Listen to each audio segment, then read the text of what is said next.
Sound दहो भैया हो। डीजे पर भैसा भैसी नचतय डीजे पर पारा पारी नचतय डीजे पर बैल गाय नचतय डीजे पर खसी पाठी नचतय। साउंड दहो भैया हो। डीजे पर भैसा भैसी नचतय डीजे पर पारा पारी नचतय डीजे पर बैल गाय नचतय डीजे पर खसी पाठी नचतय।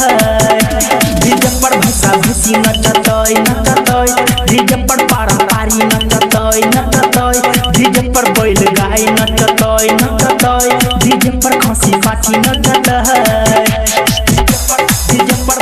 म्यूजिक बाय डीजे उमेश शुक्र बाजार। जब डीजे बह जाता है सबके कमर लचता है, खाना पीना पहुंचता है, मुँह बाके हंसता है। साउंड दहो भैया हो। डीजे पर भैसा भैसी नचतय डीजे पर पारा पारी नचतय डीजे पर बैल गाय नचतय डीजे पर खसी पाठी नचतय। रे डीजे वाला बबुआ काहेला बंद कइला? बजाबो रुको भाई रुको। अरे काहेला रुकी रे बबुआ? ए बाबा तोहरा के नइखे मालूम कि गांव में कितना बड़का हलचल मचल बा। अरे का भइल रे बाबू? भैंसी नहादी भोर छाय भैंसा पगहा तोर छाय साढ़ माटी कोर छाय बैल हर तोर छाय।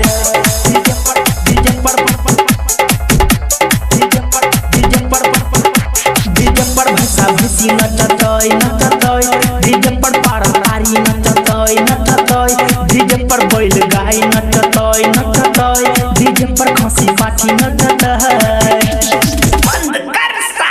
बंद कर तू डीजे बजा बतारे साले गांव में हल्ला करवा बतारे।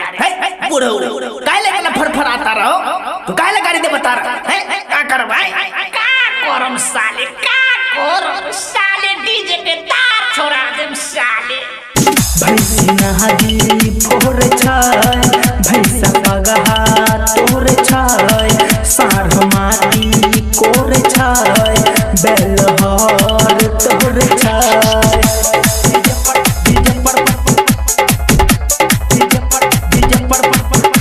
डीजे पर भैसा भैसी नचतय डीजे पर पारा पारी नचतय डीजे पर बैल गाय नचतय डीजे पर खसी पाठी नचतय। सावन रिकॉर्डिंग स्टूडियो पिपरा बाजार।